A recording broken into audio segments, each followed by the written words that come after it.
तो आज हम लोग पढ़ेंगे सिलेंड्रिकल कोऑर्डिनेट सिस्टम। तो जैसे हम लोग कल पढ़े थे spherical coordinate system. Spherical coordinate system क्या होता है? एक स्फीयर होता है, एक गोला होता है, और उस गोले में हम लोग एक्स एक्सिस को, वाई एक्सिस को और जेड एक्सिस के बारे में हम लोग पढ़ते थे। तो ठीक इसमें भी वही चीज है कि यहाँ पे क्या है, आपका वाई एक्सिस है, ये क्या है आपका वाई एक्सिस है, ये एक्स एक्सिस है और ये जेड एक्सिस है। दैट मींस कि अब हम लोग सिलेंडर के बारे में पढ़ेंगे। सिलेंडर कैसे बनाएंगे? मान लीजिए कि आपके पास एक क्या है, सीट चादर है, ठीक है। आपके पास क्या है, एक सीट है, चादर है। उस चादर को आप क्या करेंगे? फोल्ड करेंगे। कैसे फोल्ड करेंगे? यू फोल्ड करेंगे, ठीक है। जब आप उसको यू फोल्ड करेंगे, ठीक है, तो आप कोई भी चादर ले लीजिए, चादर लेकर के सीट है उसको आप ऐसे फोल्ड करेंगे, क्या बनेगा? इस प्रकार से सिलेंडर बन जाएगा, ठीक है। जब आप इस प्रकार से सिलेंडर बन जाए तो उस सिलेंडर में हम फाइंड करेंगे कि कौन सा एक्स एक्सिस है, ठीक है, और कौन सा वाई एक्सिस है और कौन सा जेड एक्सिस है, ठीक है। तो अब हम लोग निकालेंगे सिलेंड्रिकल कोऑर्डिनेट सिस्टम। करेंगे जो पॉइंट P है वह क्या है? पोजीशन वेक्टर है। कौन सा वेक्टर है? पोजीशन वेक्टर है। और जो R है वह क्या है? डिस्टेंस है from position vector to origin. और यहाँ जो रो है वह भी क्या है? डिस्टेंस है from point P to origin O। Okay, तो कह रहा है कि rho is the distance between position vector and origin O of Z axis. किस अक्ष पे है? जेड अक्ष पे है। किस अक्ष पे है भाई? जेड अक्ष पे है। उसके बाद कहा कि इसमें जो हम ले रहे हैं यहाँ पे ई रो, ई कैप रो, ई कैप फाई और ई कैप जेड जो ले रहे हैं वह क्या है? यूनिट वेक्टर है। क्या है? यूनिट वेक्टर है। किसका? एक सिलेंड्रिकल कोऑर्डिनेट सिस्टम का। तो अब हम देखते हैं कि मान लीजिए कि let x is equal to क्या होगा? रो और cos फाई होगा। y इज इक्वल टू क्या होगा? रो sin फाई होगा। और z बराबर क्या हो जाएगा? z हो जाएगा। तो हम निकालेंगे r। क्या निकालेंगे? r। जब r निकालेंगे तो यह क्या हो जाएगा कि x square plus y square plus z square हो जाएगा। जब r की वैल्यू हम निकालेंगे तो x स्क्वायर y स्क्वायर और z स्क्वायर हो जाएगा। r निकल जाएगा, इसको हम कहेंगे क्वेश्चन नंबर 1, 2 और ये वाला 3 हो जाएगा, ठीक है। सब वैल्यू इसमें रख लेंगे, r की वैल्यू जो आएगी हमारे लिए वैल्यूएबल हो जाएगी।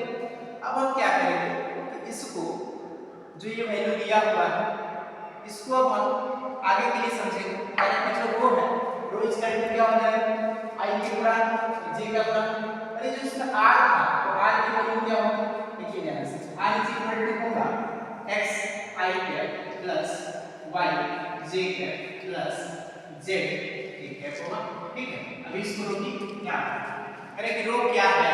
रो क्या है कि रो एक कांस्टेंट है। रो क्या है?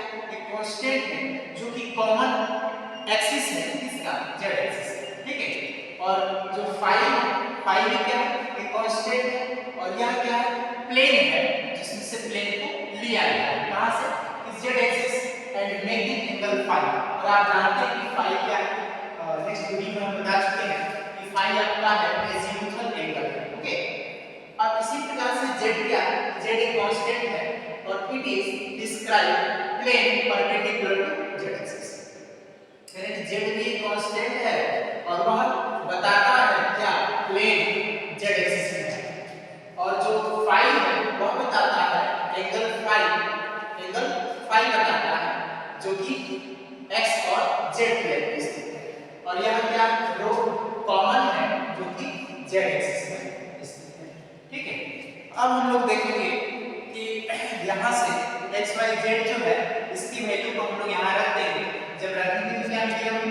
r होगा, r is equal to x की वैल्यू रख देंगे वहां से, रो हो जाएगा रो cos फाई होगा, i कैप होगा प्लस रो sin फाई होगा, j कैप होगा प्लस z k कैप होगा।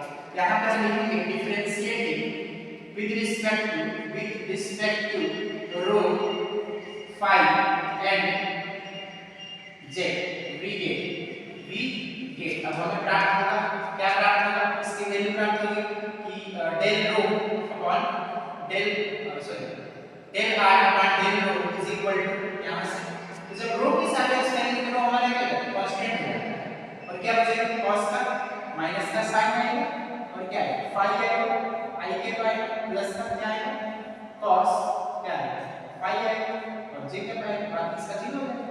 इसी प्रकार से हम अब del r upon del phi, ठीक है, तो इसमें कौन है, रो आएगा, क्या है रो, तो रो आ गया माइनस में आएगा क्या हो जाएगा cos का sin फाई i के, ठीक है, अब प्लस का रो cos फाई j के। अब इसी प्रकार से हम निकालेंगे इसका del r upon del z का, तो del r upon del z का निकालेंगे कितना होगा, इसका केवल z आएगा, केवल क्या है, सॉरी केवल क्या है k आएगा, केवल k आएगा, z तो कॉमन निकल जाएगा। अब यह जो वैल्यू है इसको हम लोग कैसे निकालेंगे, इस प्रकार से निकालेंगे। अब हम निकालेंगे कि e cap rho, e cap rho क्या होता है, तो आपको पता है कि e rho upon vector e cap वही vector e rho upon mod of e rho, ठीक है। तो अब इसकी जो वैल्यू है ये वाली रख देंगे आपको सिमिलरली, तो हो जाएगा sin phi i cap plus cos phi j cap होगा और नीचे वाली वैल्यू ये सब किसका हो जाएगा, अंडर रूट में हो जाएगा और स्क्वायर हो जाएगा, ओके, ये हो जाएगा माइनस का sin फाई का होल स्क्वायर प्लस का cos फाई का होल स्क्वायर, ओके। अब यहाँ से ये वैल्यू जो आप जानते हैं कि sin square theta plus sin square theta बराबर 1 होता है, ये भी आपका 1 हो गया, ऊपर वाला से इक्वेशन मिल जाएगा, ठीक है, तो ऊपर वाला मिल जाएगा माइनस हो जाएगा sin फाई प्लस का हो जाएगा cos फाई i कैप यहाँ ठीक है। अब निकालिए हमने e फाई निकालिएगा, जब e फाई निकालिएगा तो पुनः ये वाला वैल्यू आएगा, रो और रो है, रो को कॉमन कर लीजिए पहले ही, रो कॉमन हो गया, ये हो जाएगा माइनस का कितना sin फाई i के प्लस का cos फाई और j के, ठीक है। और नीचे पुनः इसके भी होगा तो इसका वर्ग होगा प्लस इसका वर्ग होगा, तो इसका और इसका जब वर्ग होगा cos square theta sin square theta एक हो जाएगा और रो कॉमन करेंगे अंडर रूट में रो होगा, चलिए देख लीजिए अंडर रूट में रो स्क्वायर होगा और यहाँ पे हो जाएगा sin स्क्वायर थीटा भाई sin स्क्वायर फाई प्लस का cos स्क्वायर फाई, ठीक है, इसकी वैल्यू बाहर निकल रो से रो कट जाएगा, ओके, और ये हुआ भी बच जाएगा, कितना बचेगा आपका हो जाएगा sin का फाई i के प्लस का cos फाई j के माइनस में भी आएगा सेम। अब आएगा आपका e cap z, e cap z की वैल्यू जब निकालेंगे यहाँ पे हम लिखना छोड़ देंगे ना, लिख लीजिए e cap phi is equal to vector e phi upon mod of e phi, okay, ऐसे रखना है, ठीक है।